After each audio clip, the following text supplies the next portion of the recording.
This video is dedicated to Dr. Taylor Marshall, a Catholic YouTube blogger here in Dallas.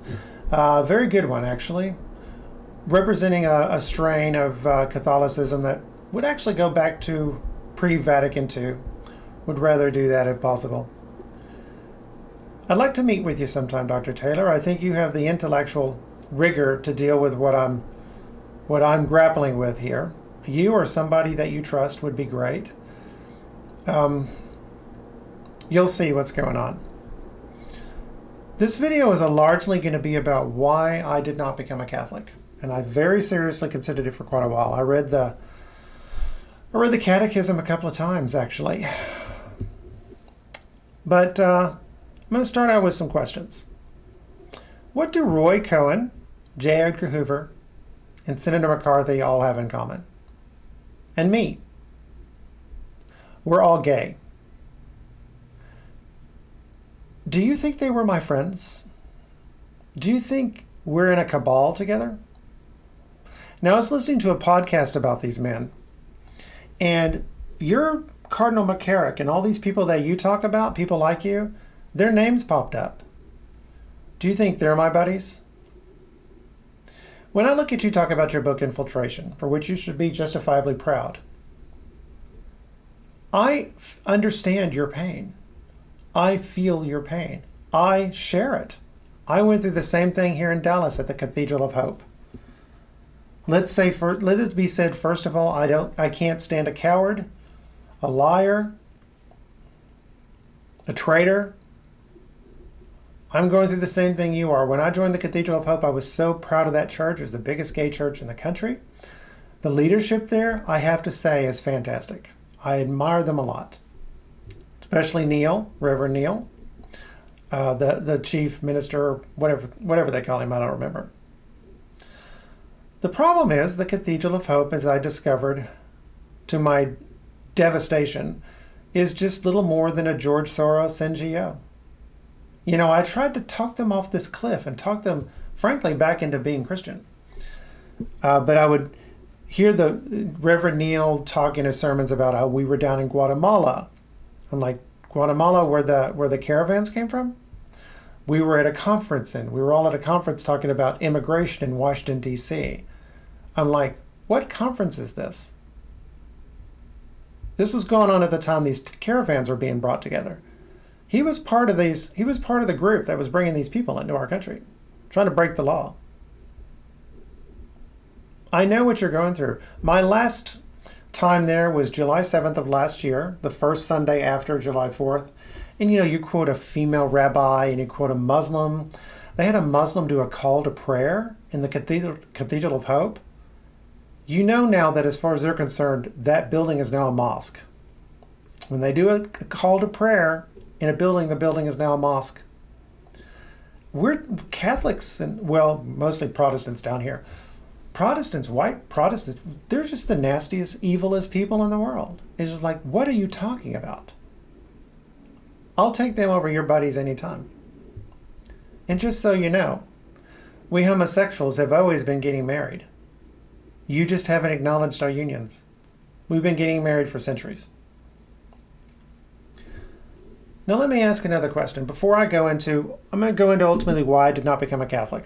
I'm going to ask you another question before I go. David mourned for Jonathan.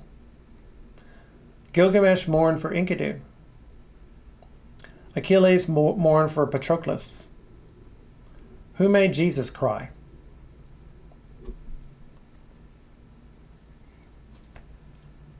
You and I have been talking about the same thing, buddy. Twins. The two popes, the Pope and the French King. When I talk about the Catholic Church and the reasons why I ultimately did not join, I'm going to start out with the reasons I like the Catholic Church. And there are a lot of them.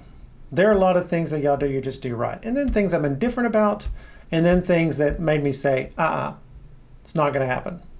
No, deal breakers. Well, bottom line is if you get one major thing wrong, then you can't be inerrant in matters of moral and faith. I'm gay. My position is there's nothing wrong with that. You have to live an authentic gay lifestyle. Obviously, right off the bat, that's going to be a problem. But let me talk about the things that I like about you, about the Catholic Church. Mary, she is the Queen of Heaven. She's the Mother of God. I saw you talk about how when Bathsheba, King Solomon's mother, came in, he set up a throne to his right hand and he bowed to her. I think Jesus bows to Mary, not because he serves her, but because he loves her, he honors her. I believe she is the Queen of Heaven. I believe she intercedes. When I see somebody, we're all driving down the road, we'll see an ambulance. I always do 10 Hail Marys for that person. And I mean it. Pray for sinners now and the hour of our death. Because, obviously I love the rosary. I saw you talk about Melania Trump. And I think that she's a saint. I think she's already a saint. And it's during that time and during one of the other videos that are nearby that I realized I need to pray my rosary every day. I do, even though I'm not a Catholic. The rosary is fantastic. Praying for Mary's intercession is fantastic, or the intercession of saints. Why would people in heaven not pray for those of us on earth? If you ask me to pray for you, are you saying that I'm standing in for Jesus? Actually, our arguments against the stuff that you and the Eastern Orthodox do don't make a lot of sense. But the Bible does indeed teach that Mary is the Gebira. She is the Great One. This is something that we see at the ancient city of Ebla, which is northern Syria, I think. They still had the Gebira in the southern kingdom of Judah. Had them at the time of Solomon, of course, Bathsheba and David. The northern kingdom of Israel seems to have gotten rid of the office of that position. There was a reform going on because these queen mothers kept meddling, but there were southerners coming to visit the northern kingdom of Judah at some point to visit Jezebel. Why are you here? Well, we've come to visit the queen mother. We've come to visit the Gebira, the Great One. Catholic observations on prayer and sin actually serve as a foundation for a perfectly useful school of psychology. I tell every Christian, read that, read about purgatory, pretend like it's real. You don't have to believe it. Just pretend like purgatory is real. It never occurred to me. When you sin, of course Jesus forgives the sin, but you still did damage to your relationship with people. That damage has to be fixed. An acute awareness that you have to do that. That's just fantastic. C.G. Jung, Carl Jung, my favorite, he approved of the Catholic Church. He commented several times that he rarely had a Catholic patient. They were all Protestants, atheists, Jews, rarely had a Catholic patient. Now, you've talked about Kabbalah and alchemy. He was very big in alchemy. And when I first heard you, and Protestants say the same thing, I was kind of worried because C.G. Jung is certainly into that. I'm actually checking to see if my camera is still working. Sorry. You're not boring me. I'm seeing a C.G. Jung. C.G. Jung is into that, but he makes it perfectly clear. Perfectly clear. He's not talking about theology. He's talking about psychology. He's talking about matters of the psyche. Kabbalah, from a psychological perspective, is fine to study. Okay? This is not, and was not for him, a stairway to heaven. The only way you get to heaven is through Jesus Christ. Okay? And I believe because there's so many useful things in Kabbalah. Not really Kabbalah as much. I think alchemy is better. Well, Kabbalah is just a flat out fraud. Marriage, very smartly managed in the Roman Catholic Church. Oh, but you can't get a divorce? It's like, what if he abuses you? What if he's abusive and a drunkard? And well, if you marry in the Catholic Church, they're probably not going to let you get a divorce or an annulment, the Catholic divorce, which, as they say. Because if you go into a Catholic marriage, here we go back into sin and the nature of our sin and our awareness of it. A sin is still a sin, but we might not be aware we're doing it. We might be some kind of addiction or something like that. They make you go through a lot of education for marriage. They make sure you're of sound-minded body. There's no compulsion in this marriage. They make sure you know what you're getting into. And no, something like that, you're not going to get a divorce. But if you were a child war bride, they're not going to make you stay married to your husband. I love the wisdom books. Jesus is clearly pulling from the book of Sirach in Matthew 11, 25 through 30. He's pulling from Sirach 6, 23 through 31. Don't know if I'm pronouncing that right. He's applying the things of wisdom herself to himself. Part of the things that I talk about are the things that I talk about, things that I'm going to need help with from you or somebody that you trust. And one final thing. It is a priest who's a Catholic YouTuber like you who taught me what to do with ghosts. The most fascinating thing. Not all priests believe in them. Many of them do. Basically the bottom line is, if a ghost is in your house, you pray for the ghost. You don't interact with them. Certainly don't ask them questions. You pray for them. I heard a couple of stories, I think both from this priest, on there were some nuns who had a ghost in one of the rooms, and she was haunting everybody and scaring them. So they brought in a priest, a real manly priest. You're talking about how priests are masculine or manly. And he says, look, if you're scared, just leave. And he would put on masses on behalf of this ghost. She was a nun who died about 100 years before. And after several masses where things slowly started dying down, he says, give me a sign that you are departing in peace. And then she blew out one of the candles. And there was another priest who was doing a mass on behalf of somebody who had died. And while he was doing a mass for her, he saw her look at him and smile and then go up into heaven. So I know what to do with priests. Things I am indifferent about. The priesthood.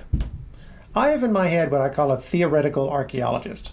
If he found the Bible and read the Bible and didn't know anything about Judaism and Christianity, he would never in a million years believe Christianity had priests.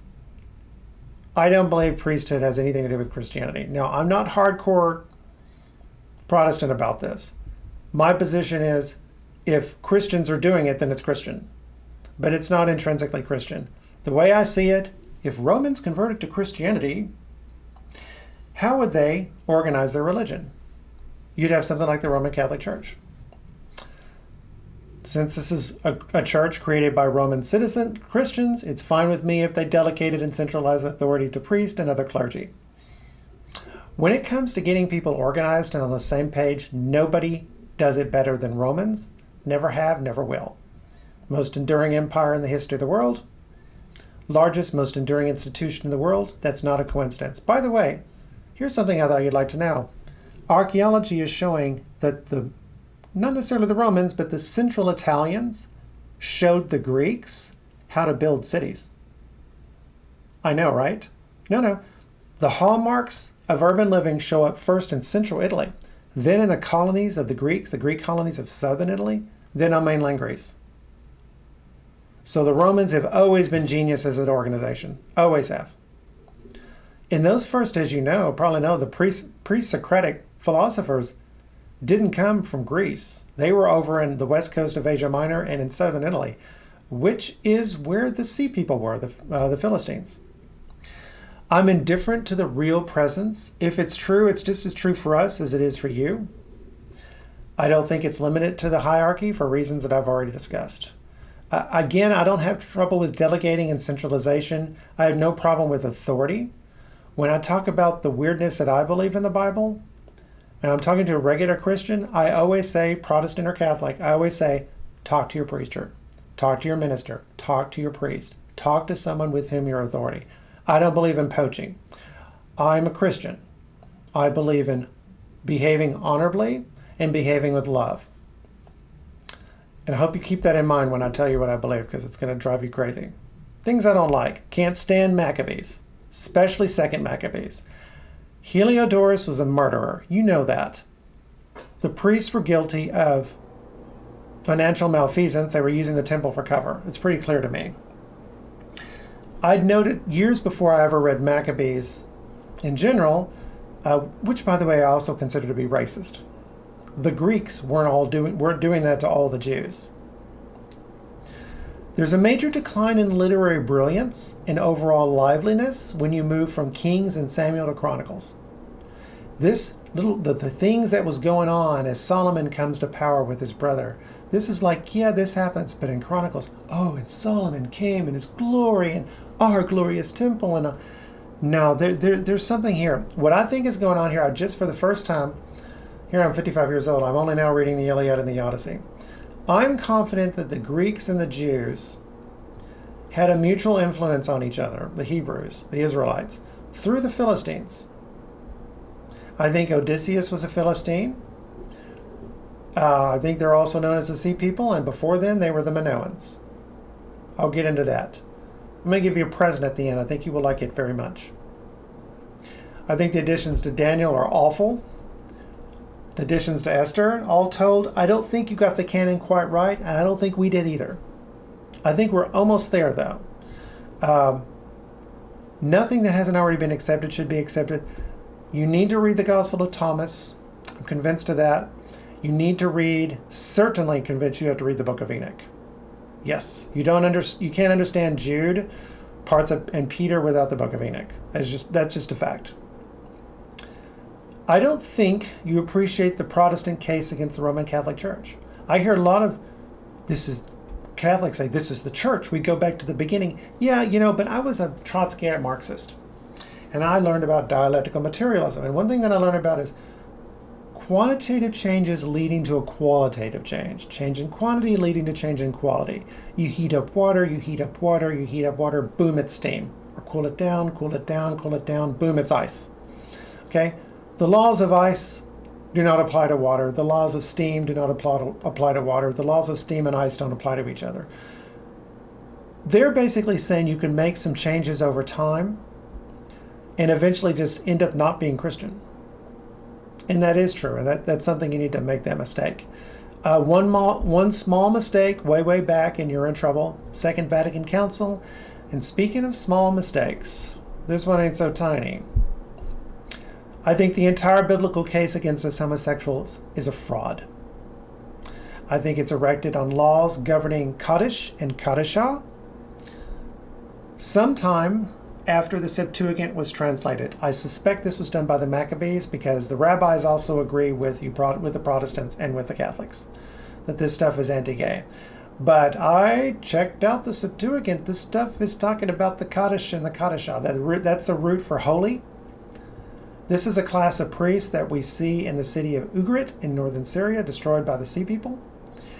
You see an argument over something called cultic prostitutes or sacred prostitutes. And a lot of people who are against homosexuals like me are say, well, there's no evidence of sacred prostitutes. I think that's describing it wrong. I think these Kaddishah and the Kaddish is masculine, Kaddishah is feminine. I call them hollies and holies, or holy and holly. Let there be no holly among the daughters of Israel. Let there be no holy among the sons of Israel. I think they're more like Hollywood movie stars. I think Hollywoodism is a resurrection of this old cult stuff that was taken on, which included human sacrifice. Yep. Black Dahlia. This lady over there who's doing the witch over there who's doing her little rituals. You see Madonna and everybody. I compare them to Hollywood actors. Their duties included dancing, singing, acting, and sacred rituals. I believe the story of Adam and Eve was originally a sacred ritual.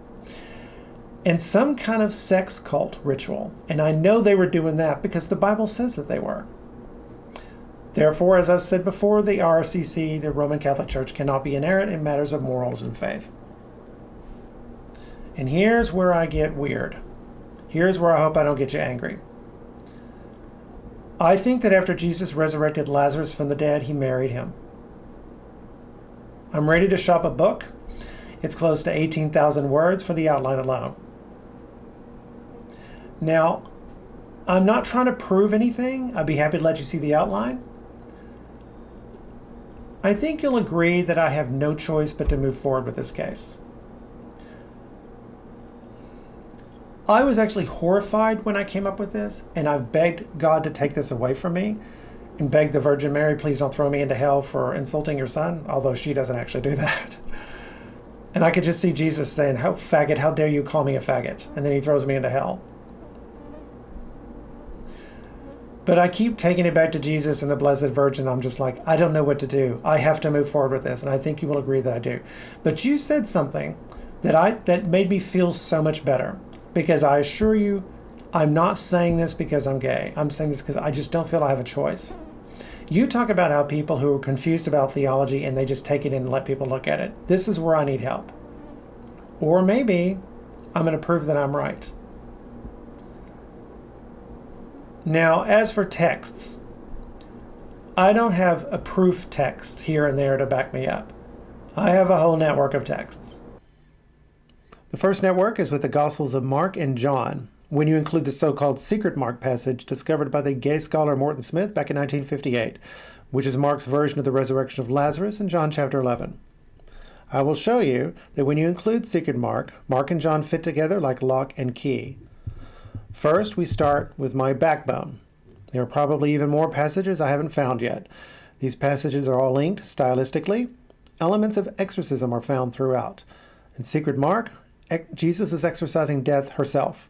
In John, which has no exorcisms, Jesus is rebuking the spirit of despair rising within himself instead of a demon. He calls out to Lazarus with the same loud voice he calls out to demons in the other Gospels. Mark 1, 40 through 45. Jesus heals a leper. Bafflingly enough, he gets angry with the leper. He rebukes him like he's a demon. Jesus tells him to be quiet about what he did for him, but instead he goes and tells everyone. And now Jesus is too swamped in the cities to remain, so he has to stay outside from now on. Just as he tells the demons to be quiet. Just realize that. Mark 3, 20 through 35, Jesus casts out demons using the authority of the prince of demons, allegedly. Jesus refuses to see his mother. This is going to be important. Mark 10, 17 through 23, Jesus meets the rich young man, his future husband. This is where he falls in love with him. Mark 10, 36 through 46, flanked by secret Mark. Very important. Who will sit at Jesus' left hand and who at his right? Mark 16, 1 through 8, the resurrection. Nobody noticed Mark's intercalaries or sandwiches until the early 20th century. But here's what's most important. Scholars didn't flesh out the details of these sandwiches until the 1990s. A sandwich is exactly what you think. And what you see here, one story is used to frame another. Morton Smith found these passages. He'd allegedly forged them, but he had no idea this thing was a sandwich. We know this because he wrote about it. But a sandwich this indeed is, in exquisite detail. For example, it changes Mark 10:46. In our received gospel, they, Jesus and the disciples, enter Jericho. In secret Mark, only Jesus does. He enters Jericho. This is typical for a sandwich. The disciples might start in a sandwich, as they do here, but then they disappear, exactly like they do here. Secret Mark is authentic. It goes in. By the way, we homosexuals don't have the document. I believe the Greek Orthodox Church does. Go talk to them. John 19, 26 through 36, Jesus tells the beloved disciple about his mother Mary. Behold your mother. He tells his mother, behold your son. Here, Jesus refuses to see the young man's mother, just exactly like earlier, where he refused to see his own. They treat each other's mothers as their own mother, which is exactly what you would expect if they were married. After the rich young man's resurrection in secret Mark, a mysterious and unnamed group of followers appears. And after Lazarus' resurrection in John, a mysterious and unnamed disciple appears. Who are these people? Who is this man? He pops up out of nowhere. He's suddenly as important as any of the disciples. His word is golden. People got this strange idea in their head that he's immortal. John 21 through 10, the unnamed disciple gets to the tomb before Peter and looks in. Mark 10, 16, 1 through 8, the young man is already in the tomb instead of angels like we see everywhere else. Go tell the disciples and Peter, he says to the women. So obviously, once again, the young man got there before Peter. John 21, 1 through 25, especially at the end. Something Jesus said made people think the beloved disciple was immortal, which is a strange thing to think just because of what Jesus had said, unless this is Lazarus. You will note, the gospel does not actually deny he was immortal. In Mark, the young man is there instead of an angel. He seems to be an angel. When will we be like angels? When we're resurrected and immortal. Therefore, Mark is implying that the young man is indeed immortal. Luke has my original network. Luke is incredibly pro-gay. At first I was flattered. I had no idea why he'd be so over-the-moon pro-gay. Luke 17, 22 through 37. I call this the gay rapture. Not only are you people mistranslating this passage on purpose, you actually tried to rewrite it. You imported a passage from Matthew. This is a Q passage, by the way. It's not in Mark. Genesis 6. The sons of God mating with the daughters of men and siring the Nephilim, the mighty ones, is paired with the story of Sodom and Gomorrah. Just like the Epistle of Jude, verse 6 through 7, in both cases you have human divine pairing. It has nothing to do with homosexuality. Honestly, y'all are quite often just lying about the Bible. We also have here, this is followed by a gay male couple and a female gay couple. Both in bed, the women are grinding. In the same place as the men, they're in bed, they're grinding in bed, they're having sex. Nevertheless, one of each pair is taken into heaven. Thus, Luke is telling us flat out, your sexual orientation has nothing to do with whether or not you're saved. This pair of pairs is framed by allusions to Zeus and Ganymede, easily picked up by Luke's ethnically Greek audience. Lightning, eagles, missing bodies. This is indeed Luke's version of the rapture. He doesn't have one otherwise. In Matthew and Mark, it's angels who come and take the believers. Matthew reworks this Q passage. He makes this about the persecution of Christians instead. That will happen right before Jesus' return. The bodies become corpses in the Greek. Thus, the eagles are better translated as vultures. The Greek allows both. This interpretation is confirmed by Luke's account of the Transfiguration. Jesus, like Zeus, is portrayed as a thunder god. The shining white of his garment breaks out like lightning. In Matthew, Jesus is portrayed as a sun god. Now, among the Greeks, Apollo is not the sun god, he's the god of sunlight. Matthew makes that distinction. Jesus' face shines like the sun, his clothes like the sunlight. Two stories in Luke, and Luke only, point right back to the centurion and his boy. In the Greek, there's a slave and there's a boy. Luke plays with that and implies this servant is his boy, his lover. This is a gay couple. Matthew's version even more strongly implies that. By the way, I've discovered Matthew runs away from the gay. This is the one exception. Unless you think Jesus is having sex with a minor, Peter calls the servant girl a woman in the famous passage where he denies Jesus, but not anywhere else is she called a woman. Thus, just because she's called a girl doesn't mean she's actually a girl. Just because he's a boy, or called that, doesn't mean he's a little boy. Then Luke 7:11 through 17, the raising of the widow's son at Nain. I'm 100% certain this is Luke's reworking of secret Mark. His placement of this story in this network confirms that. And then Luke 17:5 through 6. In Mark, Jesus says if you have faith, you tell a mountain to be snatched up and thrown into the sea. Luke reworks this. If you tell a mulberry tree to be uprooted and planted in the sea. Luke has paganized the original, matching it up very nicely with our Zeus and Ganymede allusion. This is a double allusion to Pyramus and Thisbe, ancient Greek's version of Romeo and Juliet, star-crossed lovers. In the original, they're turned into bodies of water. In a later version, it is their blood that stains the berries of the mulberry tree. The tree is planted in the water. Now think about it. Why doesn't anybody talk about the resurrection of Lazarus before the Gospel of John? As I will show you, as you saw, Mark actually did. This provoked his death. Jesus knew that after he did this, he was going to die. Of course, you can figure out who made Jesus cry. Lazarus did. Now, another thing, there are a lot of fantastic breakthroughs. I don't see any Catholics working on this breakthrough. Excuse me. Or at least interesting stuff. This is Caesar's Messiah, the Roman conspiracy to invent Jesus by Joseph Atwell. Not as crazy as you think. He made me realize that there's some connection going on between Josephus and the Gospels, a very deep one. The conclusion that I arrived at and talked about in one of the videos is that, well, to me, now that I see it, it's an obvious conclusion. Josephus was a Christian. He was a high-ranking Christian, and what do we know about high-ranking Christians? Jewish converts to Christianity, that they kept it on the down low. In fact, I've really gotten to the point that I don't even call it Judaism anymore. I call it Rabbinic Judaism and Christian Judaism. Plato and the creation of the Hebrew Bible. Berosus and Genesis, Manetho and Exodus, Hellenistic histories and the date of the Pentateuch. Russell E. Gmirkin.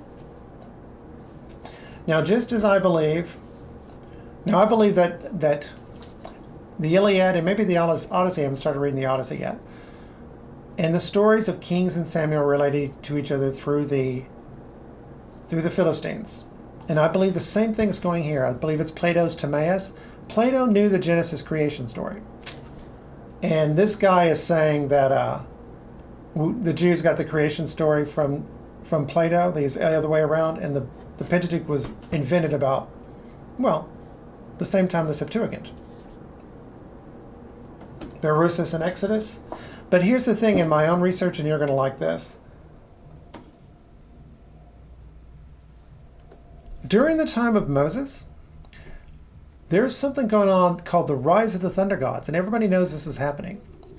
In Greece, we have Zeus suddenly showing up in iconography. We have the Baal cycle in Syria. Baal becomes, and the question that everybody asks is the dramatic question, if you will, what's the relationship between the thunder god and the sky father? Zeus is adversarial with his father, who is adversarial with his father, who's the sky father. Baal is the regent of El on earth. Marduk becomes, it basically becomes henotheistic. All the other gods disappear into basically trivial nothingness compared to Marduk. And from reading the Iliad, it's really the same thing with the Greeks. All the other gods are nothing compared to Zeus. I mean, nothing. They're nothing compared to him.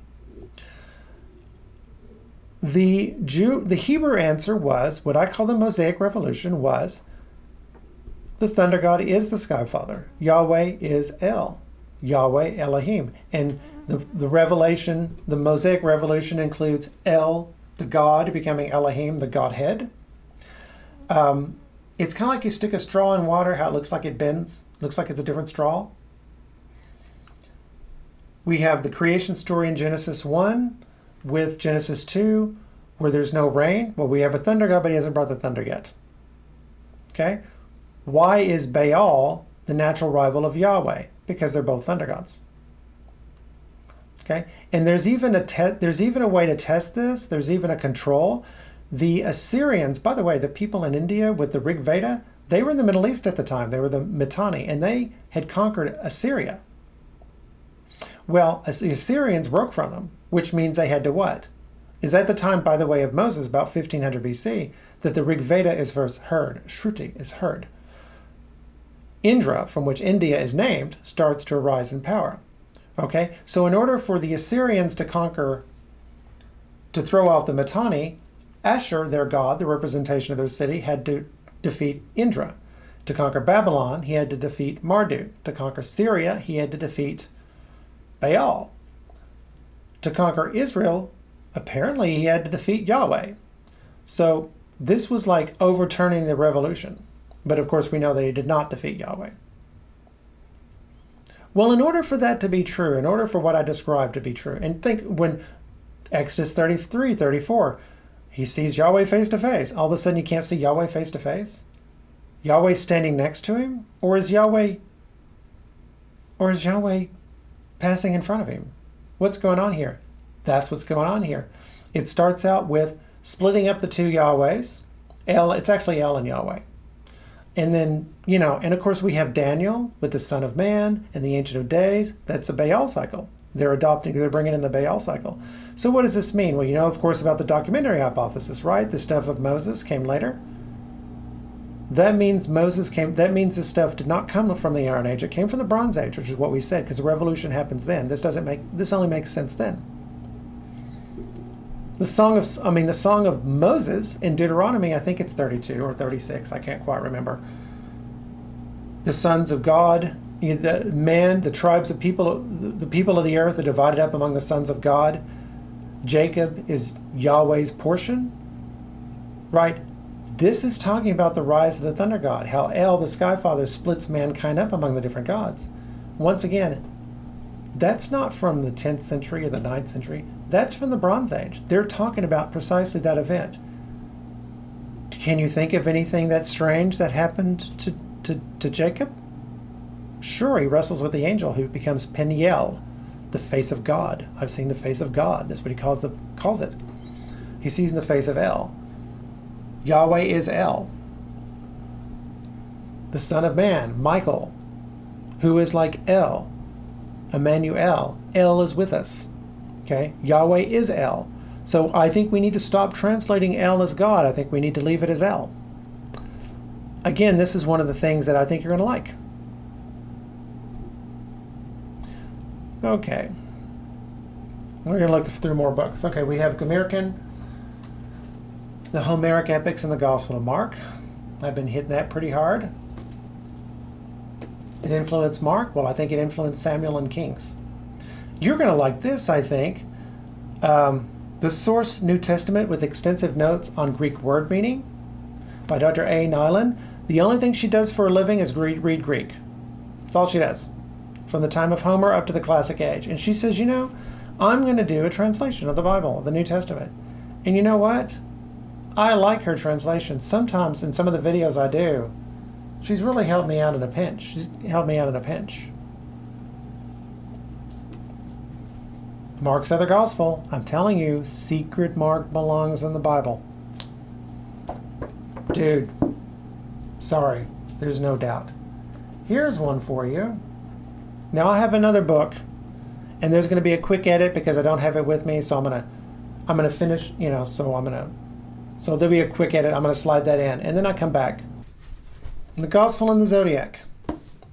The Secret Truth About Jesus by Bill Darlison. Now, he's a typical liberal, you know, this is just a story. But nevertheless, he's demonstrated beyond doubt the Gospel of Mark is organized along the lines of the Zodiac. Well, I'll be. That's why Jesus' ministry apparently only lasts 1 year there. I did a whole series of videos on that. I'd love for you to see them. And next time when I do another one where I work through the series, also, I can't believe I didn't talk about this with the rosary. I did a rosary online.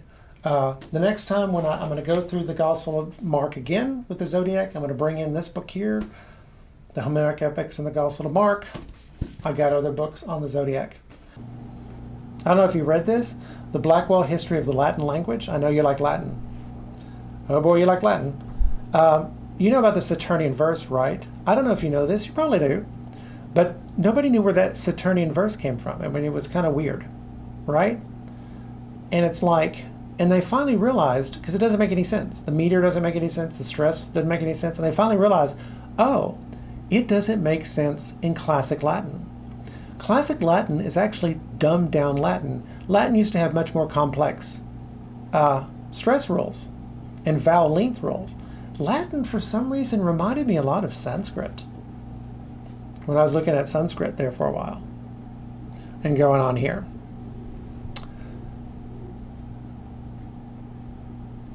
Now, here's the final gift. Because I'm going to go even better with that. I know where the Romans lived before they moved to Italy. I actually already told you that. They were the Minoans. And I'm going to show you some of the work that I've done on the translating disc.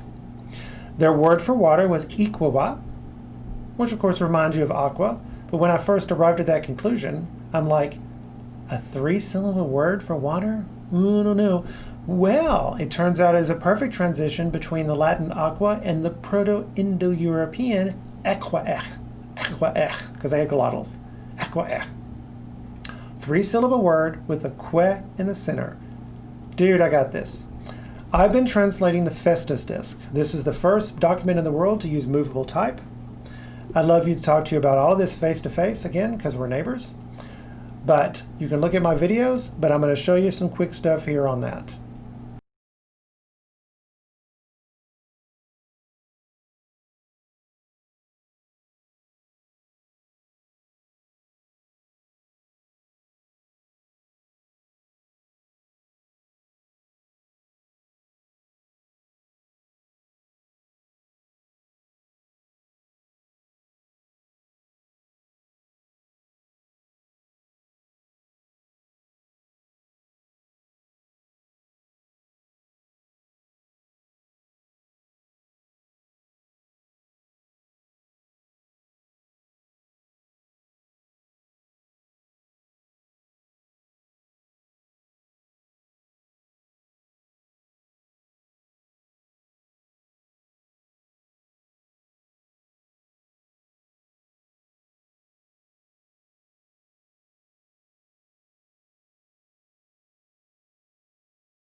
Anyway, I hope you enjoy what I have to give you, and I hope you can help me with my trouble. Again, this thing about Jesus being married to another man, it's something that I would happily walk away from. No problem. As I said in several of my videos, I don't have any problem being wrong. I'll walk away from anything or everything I've ever said. God bless.